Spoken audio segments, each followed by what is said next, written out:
So biofuels are largely coming from plants. सो जय, अभी ये जो फील्ड है, ये जो स्पेस है, अब इसमें आगे जाके अपॉर्चुनिटीज क्या हो सकती है? तो अपॉर्चुनिटीज तो इसमें ये है कि अगर आप प्योरली बिजनेस एंगल से देखें, वो डीजल की कॉस्ट से कम है।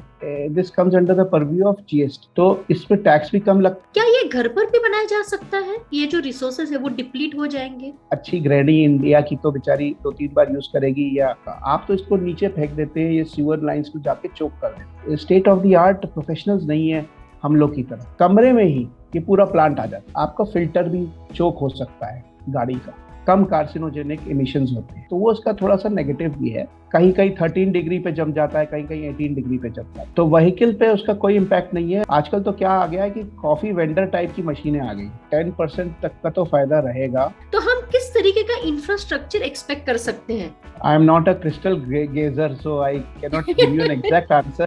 पॉल्यूशन लेवल्स में भी और इकोनॉमिक्स में भी solve and sustainably solve the problems of India. India is at the cusp of biofuels revolution, and the government is planning to increasingly substitute and blend fossil fuels with biodiesel and ethanol. बहुत सारे premiere players हैं India में जो कि इस technology पर काम कर रहे हैं, और शायद बहुत जल्द हमें बहुत सारी अच्छी इंफॉर्मेशन सुनने में आ सकती है। All in all, things might be about to change for Indian economy, and to see how it happens, today on my podcast I have Jayant Mathur with me, जो कि एक बहुत ही strong, एक influential background से आते हैं। He has premier credentials. मैं ढेर सारी चीजों पर उनसे बात करने वाली हूँ अपने आज के पॉडकास्ट में। So do not forget to show your love and support by hitting like, share and comment. And in case if you guys are new out over here, do subscribe to my value adding channel, and do not forget to hit the notification bell icon so that every time my videos will be posted, you guys will be notified for sure.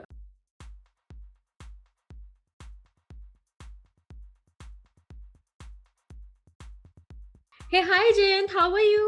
Hi, I'm great, Namita. How are you? Good, Jayant. I hope everyone in your family is safe and sound. Oh, yes. They're all very safe, and yeah, so far so good. So I think the worst of COVID is over. So we are breathing a little easier now. I like your background, Jayant. Hanging पे दिख रहे हैं ना, बहुत ही अच्छे दिख रहे हैं. Any special reason for getting them? Just for decorative We purpose just got या them. ऐसे? No, we got them from Nigeria. So about almost I think 25 years Wonderful. back. Yeah, so they're just hanging here for a long time. So probably my dad gifted it to me when we came back from Nigeria. So it's just yeah. So nice memory, huh? So we've traveled all over the world, and generally my father was also in a debutable job, so he moved around on behalf of government of India. Wonderful. So Jain, thank you for accepting my invite to come to my podcast today as a guest speaker. I welcome you to my world of audience. Thank you so much, Namita, for having me here, and it's a pleasure and an honor for me. So you can start shooting. The pleasure's all mine, Jain. So जय, मैंने आपके बारे में एक brief already अपने audience को बता दिया है. मैं चाहती हूँ कि आपके बारे में कुछ बताएं. Maybe about your family background or your career background. आपके probably childhood के बारे में, your journey till now, which will give a flavor of your life to my audience. Okay, Namita, I'll try my best. So I started with the towns in UP, basically Lucknow and Banaras and Allahabad, where I spent a majority of my childhood. Wonderful. So these are wonderful places. Yeah. So these are absolutely, unique places with a lot of spirituality there. So the people there, the general nature of people coming up from there is very, very insouciant, as I say, very, very cool and relaxed, and very, very different from the Bombay culture, I would say. And of course, my schooling I did from St. Joseph's, Allahabad, and St. John's in Varanasi. And I was lucky to have, all my colleagues there have done fantastic, in fact, much better than myself, I feel.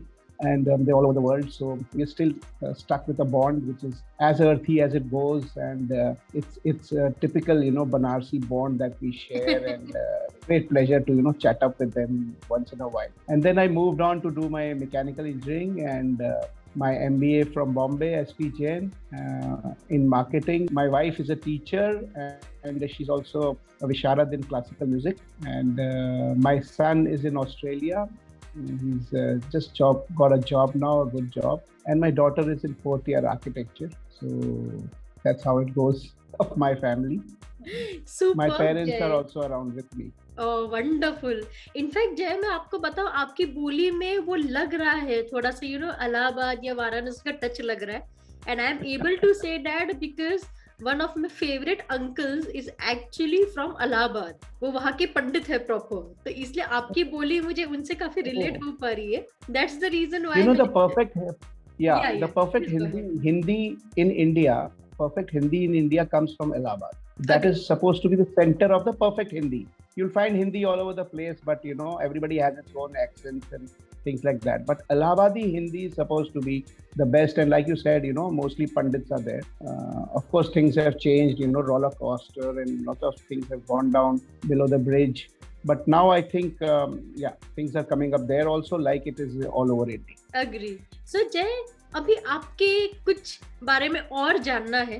Basically मैं ये जानना चाहती हूँ कि आपको जो inspiration आया biofuel work या बायोफ्यूल एरिना में, जो आपका इंस्पिरेशन आया वो आपको कहाँ से आया? ये Namita, this was a little strange thing and probably a little bit to do with my slight pride in my nation and my spirituality. So I was always seeing the tremendous amount of cost that we incur as a nation on fuel, and we import this fuel, and billions of dollars are spent on import of oil. So when this biodiesel came up, it was very intriguing, particularly because I was from the automobile and the oil industry. So then those days biodiesel was started with the Jatropa. Jatropa was a plant which was a non-edible plant, and it was mostly used to stay the cows and the goats out of the arena of the gardens and the other important plants that are being reared. So it was kind of a fencing that was being done by Jatropa. It was a very innocuous a plant, and if this could be used for biodiesel, it intrigued my thinking, and I set about finding more about Jatropa and how we can make biodiesel out of it. So that about 15-20 years back, it instigated my desire to know more about biodiesel.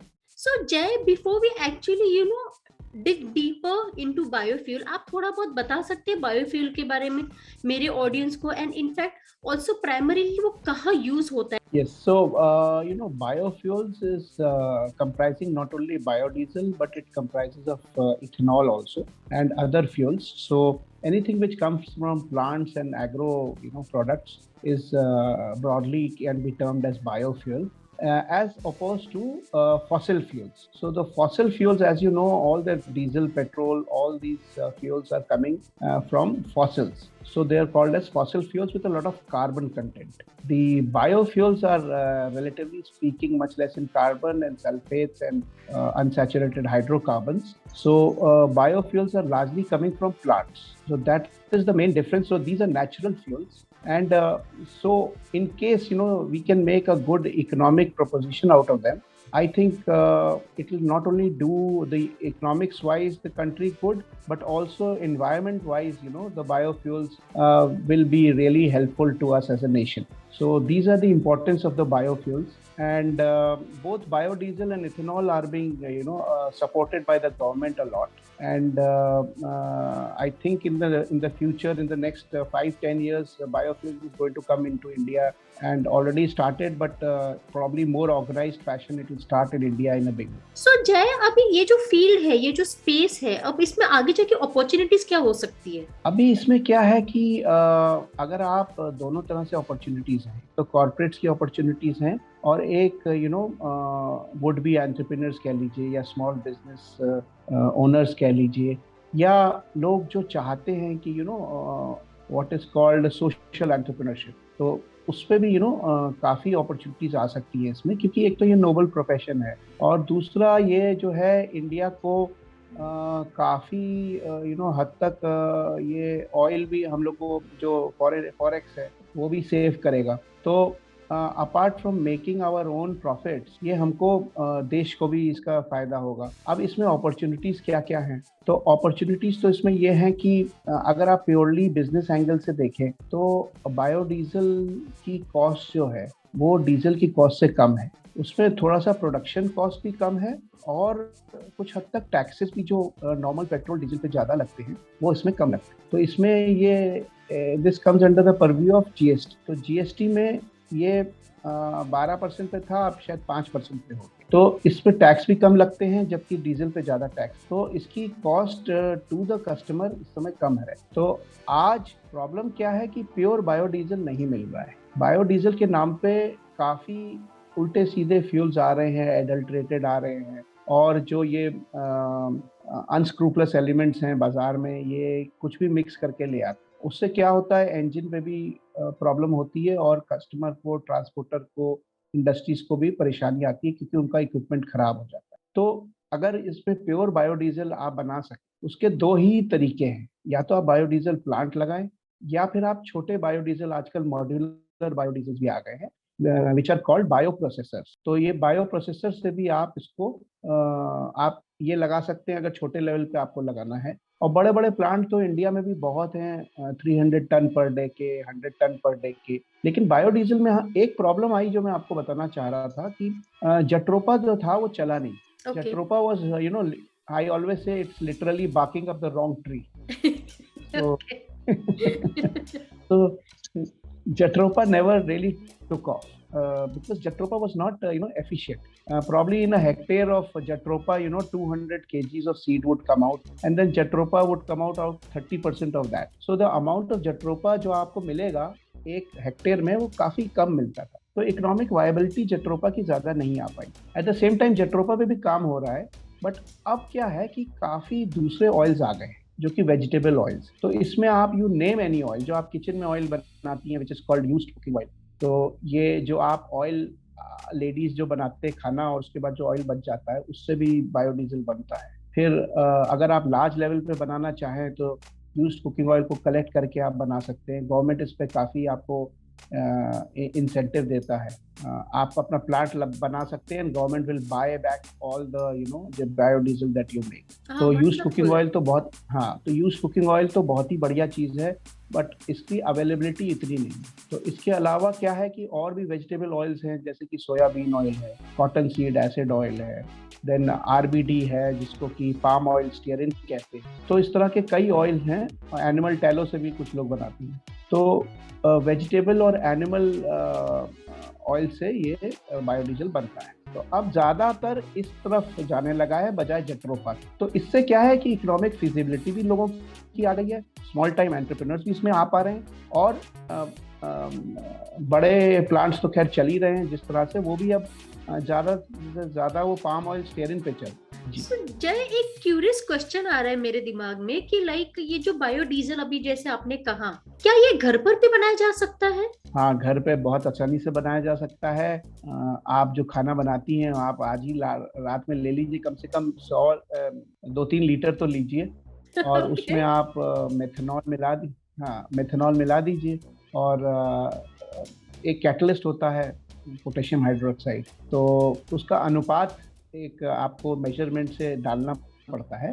तो उसी अनुपात में आपको डालना पड़ेगा। जैसे 500 ग्राम आपने vegetable oil लिया तो 200 ग्राम आप या 100 ग्राम आप ये लीजिए मेथनॉल, और 10 ग्राम आप पोटेशियम हाइड्रोक्साइड डालिए, which acts only as a catalyst, और उसको आप मिक्स करके और आधा घंटा तक आप रख दीजिए। इसके YouTube पे वीडियोस भी हैं, और उससे बायोडीजल और ग्लिसरीन बन जाता है। नीचे ग्लिसरीन आ जाता है जो आपको मालूम है कि सोप्स की तरह, ये सोप फैक्ट्रीज में यूज होता है, और बायोडीजल ऊपर रह जाता है जो कि आप फिल्टर ऑफ कर सकते हैं, और उसको आप it's not a very pure biodiesel, but काम चलाओ चल जाएगा, आपकी गाड़ी भी उससे चल जाएगी। अमेजिंग।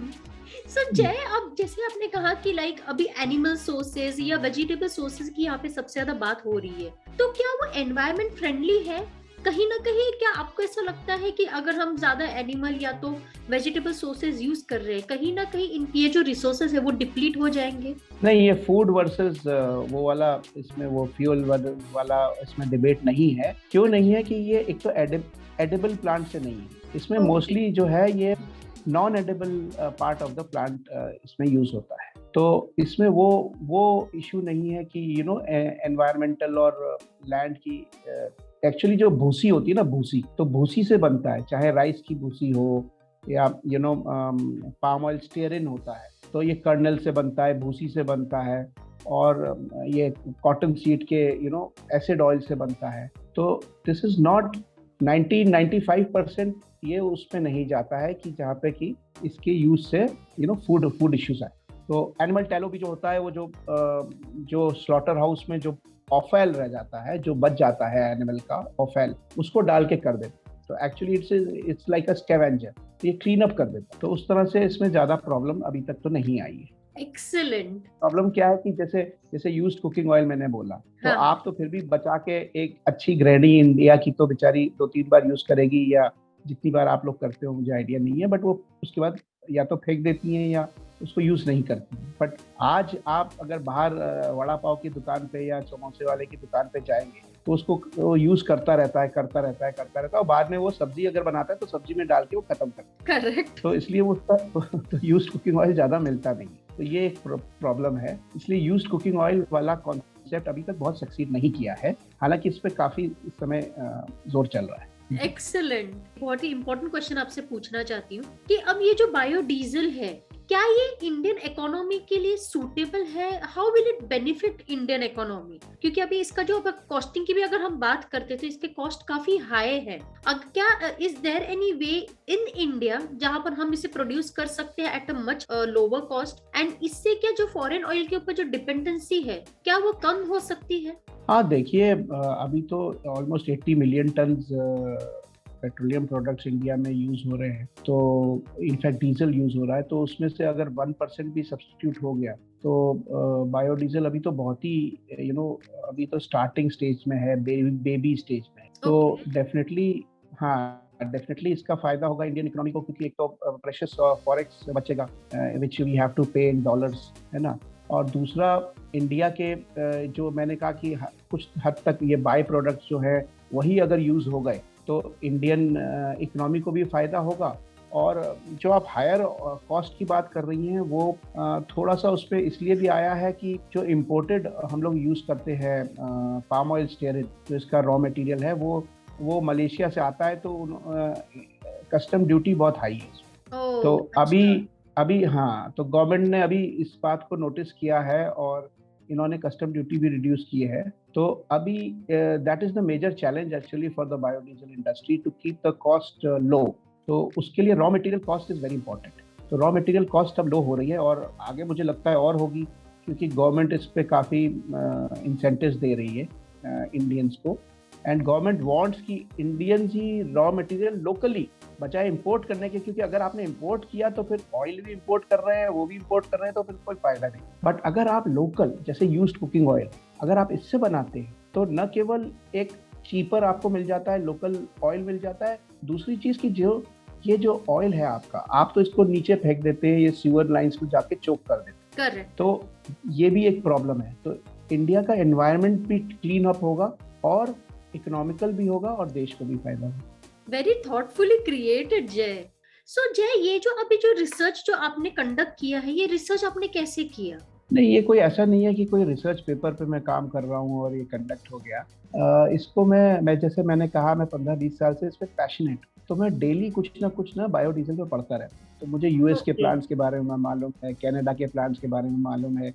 मेरे पास आपको डेटा मिलेगा मेरे पर्सनल फाइल में, 100 तरह के ऑयल से हम बायोडीजल बना सकते हैं। और मैं इनके एक्सपर्ट से भी कभी कभी फ़ोन पे बात करता रहता हूँ। बॉम्बे में एक डॉक्टर लेले साहब हैं, उनसे बात करता रहता हूँ। तो I keep trying to increase my knowledge. और मैं ये जानता हूँ कि इसमें बहुत अभी cutting state of the art professionals नहीं है हम लोग की तरह। तो मैं सोचता हूँ कि एक अच्छा नीश है जिसमें कि मैं जा सकता हूँ, और जो यंग एंटरप्रेन्योर्स हैं या जो भी चाहे कि बायोडीजल को एक जागरूकता बनाई जाए बायोफ्यूल्स की, उसको मैं बढ़ावा दे सकूं, अपनी तरफ से जितना भी कंट्रीब्यूट कर सकूं, in spite of my my responsibilities are elsewhere, but ये मैं मोर ऑफ अ सोशल और उस तरह से अपने हॉबी की तरह से कर, विथ नो कमर्शियल लिंक।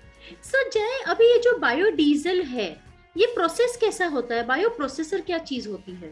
इसमें दो चीज होती है नमिता, एक तो बायोडीजल प्लांट होता है जो आप जानते हैं बहुत बड़े बड़े प्लांट्स होते हैं और इंडिया में ज्यादातर वही लगे, और दूसरा होता है bio processor. Actually bio processor is a kind of a misnomer, क्योंकि bio processor is used very widely in the pharma industry also.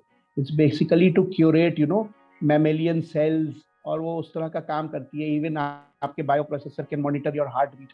लेकिन बायोडीजल में थोड़ा सा इसको कोलोकियली यूज किया जाता है कि बायो प्रोसेस, तो मतलब एक छोटा वर्जन ऑफ बायोडीजल प्लांट, एक मॉड्यूलर वर्जन, जिसमें कि ये कम लागत पे बायो प्रोसेसर आ जाता है और ये बायोडीजल बना के एक छोटे से कमरे में ही ये पूरा प्लांट आ जाता है। तो ये छोटा बायो प्रोसेसर होता है और ये इसको इंटायरली ऑटोमेटिक किया जा सकता है, तो that is called a bio process. So ये कॉन्सेप्ट थोड़ी सी बेटर है, क्योंकि बायोडीजल प्लांट आजकल अनवायबल से हो गए हैं। एक आप मोटा मोटा समझ लीजिए, अगर 30 टन पर डे का आपको बायोडीजल प्लांट लगाना है तो आपको 3 करोड़ रुपए का खर्चा है। जबकि अगर आप आपको 10 टन पर डे का लगाना है तो 1 करोड़ का खर्चा, 50 टन पर डे का लगाना है तो 5 करोड़ का खर्चा। ये मोटा मोटा थंब रूल।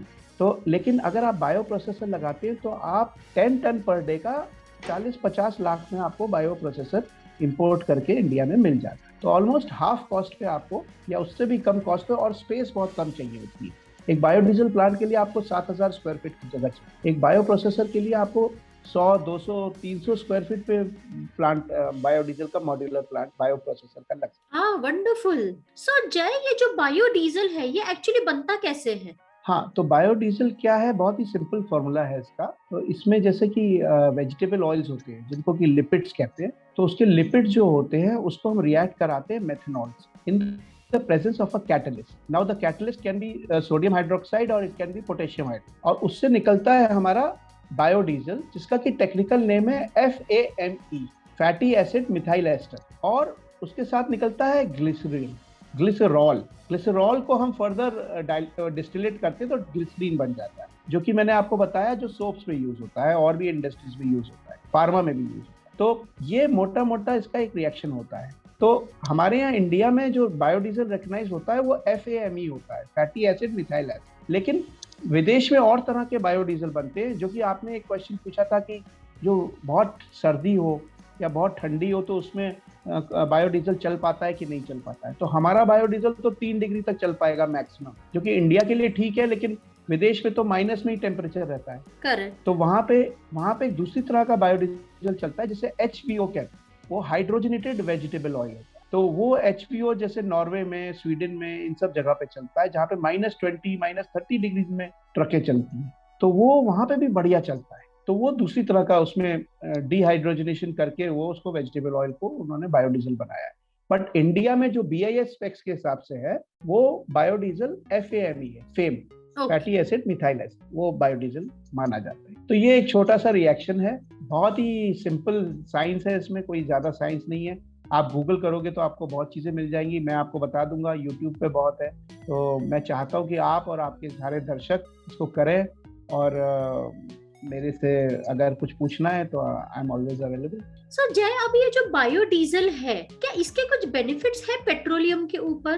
क्या कोई भी एक व्हीकल है इसमें बायोडीजल एंड पेट्रोलियम डीजल, क्या इन दोनों को मिक्स करके यूज किया जा सकता है? हाँ, ये आपने 2 क्वेश्चन पूछ लिए, मैं दोनों का जवाब देता हूँ। पहले तो इसमें बेनिफिट है क्या, इसमें बेनिफिट ही बेनिफिट है, क्योंकि आप समझ लीजिए कि ये डिटर्जेंट इफेक्ट करता है इंजन पे भी। तो इंजन जो होता है साफ हो जाता है। आपका पेट खराब होता है तो आप कुछ इसबगोल या कोई लैक्सेटिव ले लेते हैं, पेट आपका साफ हो जाता है, गंदगी निकल जाती है। तो ये बायोडीजल जब यूज करते हैं प्लांट का, तो ये यूज करते हैं तो ये एक डिटर्जेंट इफेक्ट से क्लीन करता है। तो शुरू में इसमें आपका फिल्टर भी चोक हो सकता है गाड़ी का, तो वो अक्सर वो प्रॉब्लम आती है, बट 1-2 बार फिल्टर चोक होने के बाद वो क्लीन हो जाता है। और इसमें कार्बन पिटिंग और जो सिलेंडर हेड की प्रॉब्लम्स रहती हैं, वो कार्बन जो फॉसिल फ्यूल में होता है वो उसमें पिटिंग की प्रॉब्लम आ जाती है, तो वो सब ये साफ कर देता है।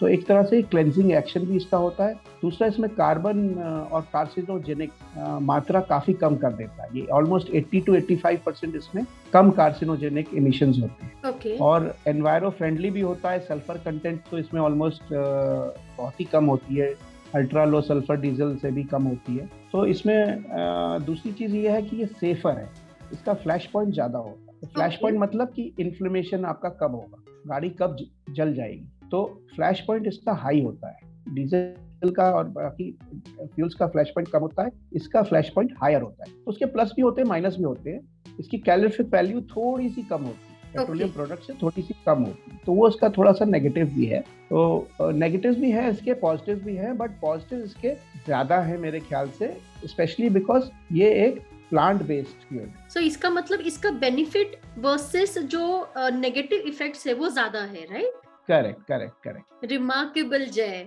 सर जय, अगर समझो बायोडीजल खुद बना रहे हैं तो उसकी क्वालिटी कैसे इंश्योर करनी चाहिए कि वो बेस्ट क्वालिटी का होगा?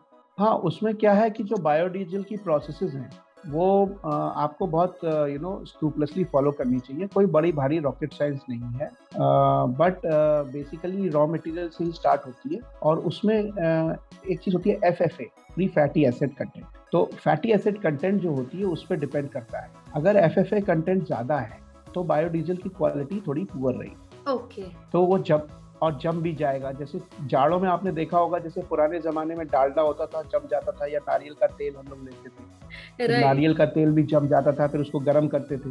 I think about may be 10 years back भी ये होता था, 10-15 years बैक।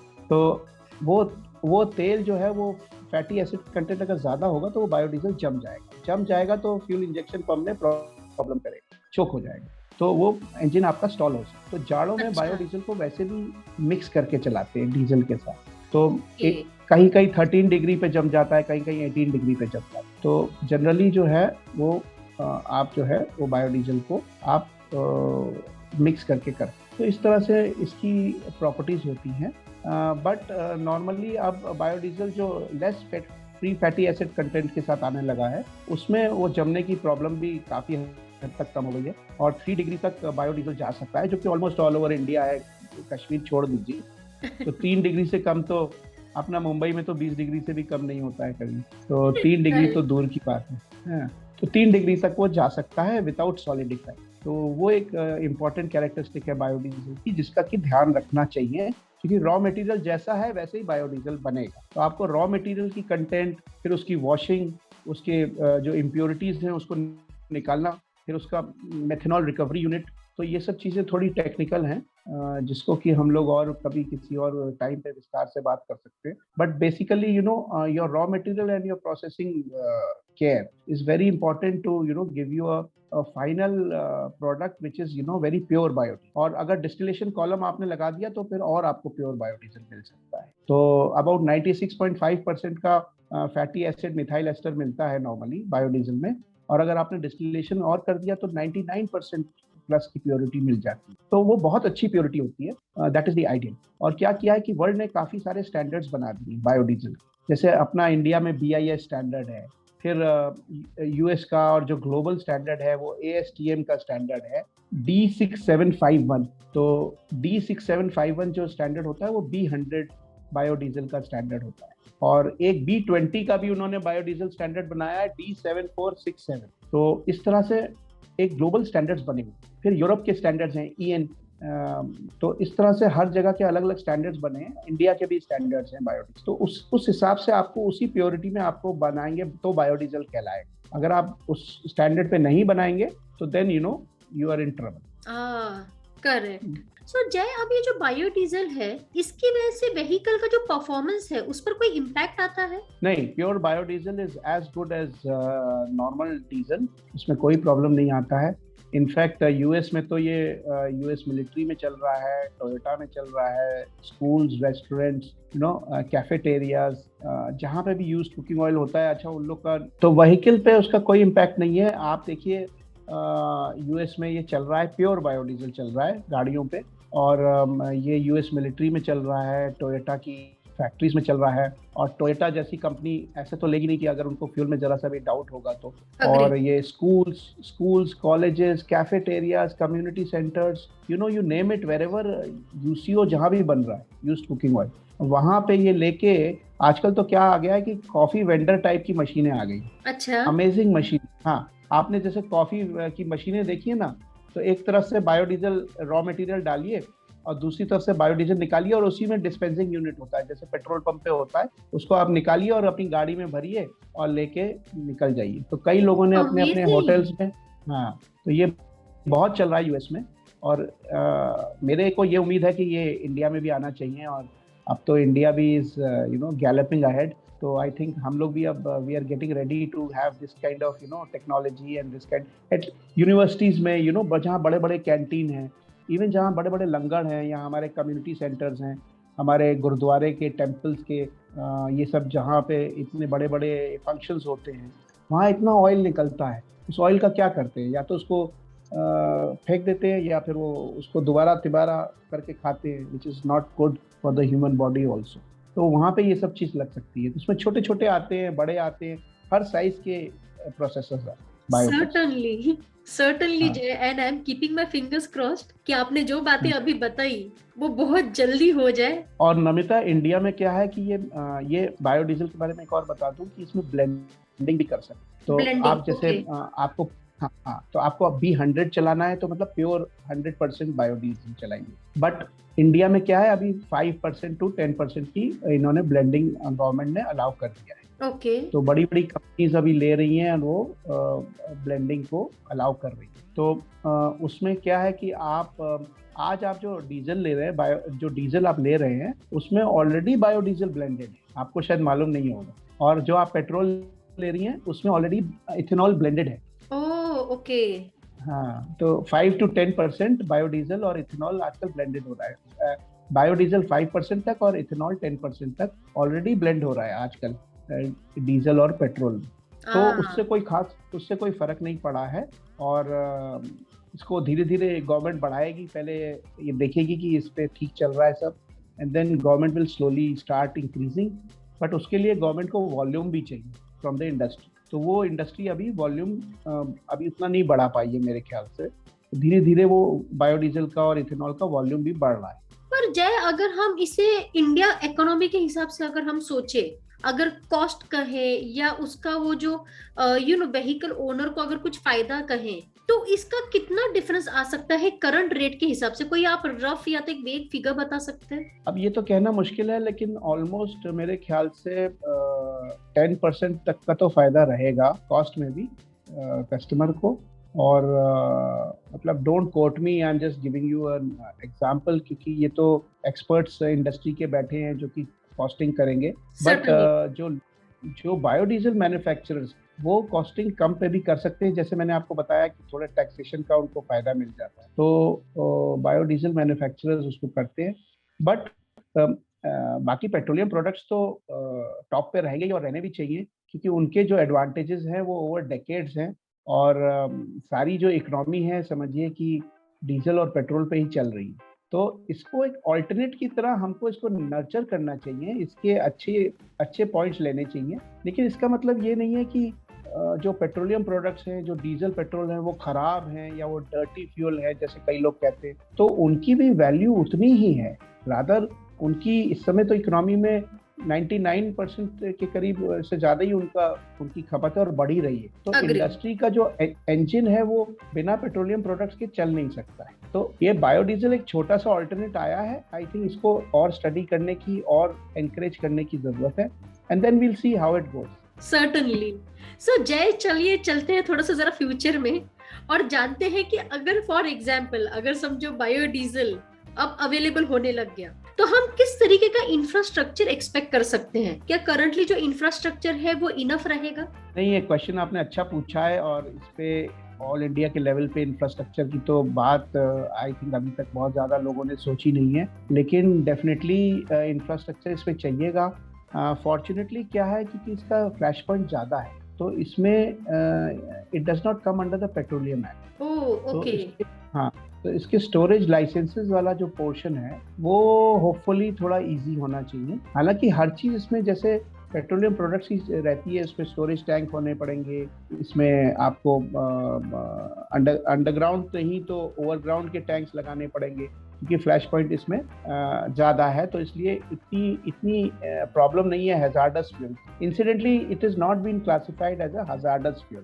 तो जो आप देखते हैं ना ट्रकों में, अगर आप जाते हैं तो पीछे लिखा रहता है हैजार्डस फ्यूल, बी केयरफुल, तो वो इसमें biodiesel as such is not a hazardous fuel, तो वो एक इसका एडवांटेज है। तो storage is little better in biodiesel and such big terminals are also I think not really required. These will be more decentralized kind of hubs in various parts of the country, और वहाँ छोटे छोटे hub से ना ये पूरा India में ये मूवमेंट हो सकता है। तो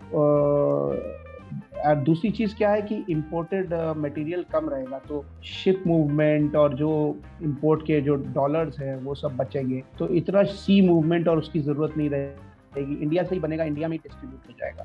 तो आई वुड पर्सनली से कि इसमें छोटे छोटे हब्स बनाने चाहिए, बजाय कि बड़ी बड़ी रिफाइनरीज बनाओ और उसको फिर इतने बड़े लेवल पे ओवरहेड्स भी उसके होते हैं। तो छोटे छोटे हब्स बन जाएंगे टाउन्स में, स्मॉलर टाउन्स में, रूरल एरियाज में, जहाँ पे अच्छा कंजम्पशन है डीजल का या बायोडीजल का, जहाँ पे इंडस्ट्रीज हैं, तो उन हब्स में छोटे छोटे प्लांट बन जाएंगे, छोटे छोटे हब्स बन के वहीं से डिस्ट्रीब्यूशन हो जाएगा। बाकी ट्रक्स तो सेम रहेंगी, तो उसमें ज्यादा कोई मॉडिफिकेशन की जरूरत नहीं है। रिमार्केबल जय। सो जय, अभी आपको एक फनी क्वेश्चन पूछना चाहती हूँ, प्लीज डोंट माइंड। मैं जब छोटी थी तब हमेशा देखती थी कि उस जमाने में पेट्रोलियम को भी कैरी करते थे, लाइक कैन्स में एंड ऑल दैट। तो क्या बायोडीजल को भी कैरी किया जा सकता है, स्टोर किया जा सकता है? नहीं, अभी क्या है कि उस समय कर लेते थे आप, लेकिन अब कानून काफी स्मार्ट और क्लियर हो गए इस डायरेक्शन में, और आप अभी भी कैरी कर सकते हैं, 2,500 लीटर तक का आपको लाइसेंस की जरूरत नहीं है। स्टोरेज के लिए भी आप ड्रम्स में और ये सब में रख सकते हैं, बट उसके भी कायदे कानून है। और दो तरह से डिस्ट्रीब्यूशन होता है, एक होता है रिटेल के थ्रू और एक होता है बल्क में। तो बल्क में आप मिनिमम एक ट्रक लोड ही बेच सकते, आप उससे कम नहीं बेच सकते, चाहे बायोडीजल हो चाहे वो डीजल पेट्रोल हो सब। और रिटेल में आप छोटे छोटे में ले सकते हैं, लेकिन रिटेल का लाइसेंस जो है वो बायोडीजल का उतना ही मैं कहूँगा विकट है जितना कि डीजल और पेट्रोल का है। तो it's always tough to get a petrol pump license in India, and similarly for biodiesel also you have to go through the entire regime। तो पूरा आपको गवर्नमेंट के सारे वो अप्रूवल चाहिए बायोडीजल का रिटेल पंप लगाने, तो उसमें कोई खास डिफरेंस नहीं। Certainly। So जय, एक होपफुल क्वेश्चन और, अगर मैं ये सोचूं कि आपसे मुझे ये पूछना है कि ये जो एंटायर जो बायोडीजल का जो हमने फ्यूचर सोचा है, ये इंडिया में अंदाजन कब तक आ सकता है? ये एक होपफुल क्वेश्चन है। We are not saying that it is going to come, it is not going to come, हम इस पर बात नहीं कर रहे। पर अगर हम ये सोचे कि सच में ये इंडिया में किसी दिन अप्रूव हो गया, एवरीथिंग इज फ्लोइंग फाइन, तो ये कब तक आ सकता है? I am not a crystal gazer, so I cannot give you an exact answer. But for the good of the country, I feel कि अभी तो we are just not even at the tip of the iceberg. अभी तो हम लोग कुछ start भी नहीं किया है, तो I think थोड़ा बहुत आएगा तो अच्छा रहेगा, and it will save us even 1% भी अगर आ गया तो it will be a good thing for the country। हम लोग millions of dollars बचाएंगे और प्रदूषण भी कम हो जाएगा, खासतौर से बड़े टाउन्स दिल्ली, बॉम्बे, कलकत्ता, मद्रास, ये सब जो टाउन्स हैं इसमें पोल्यूशन भी कम होगा। So I think, and specially Delhi में या जो मेट्रो टाउन्स है, तो इसमें डेफिनेटली टीयर 1 टाउन्स में और टीयर 2 टाउन्स में अगर ये आता है 5% तक भी, तो बहुत बड़ा डिफरेंस आ जाएगा हमारे पोल्यूशन लेवल्स में भी और इकोनॉमिक्स में भी ऑफ द व्हीकल्स, दोनों तरफ से फायदा। 2 thumbs up।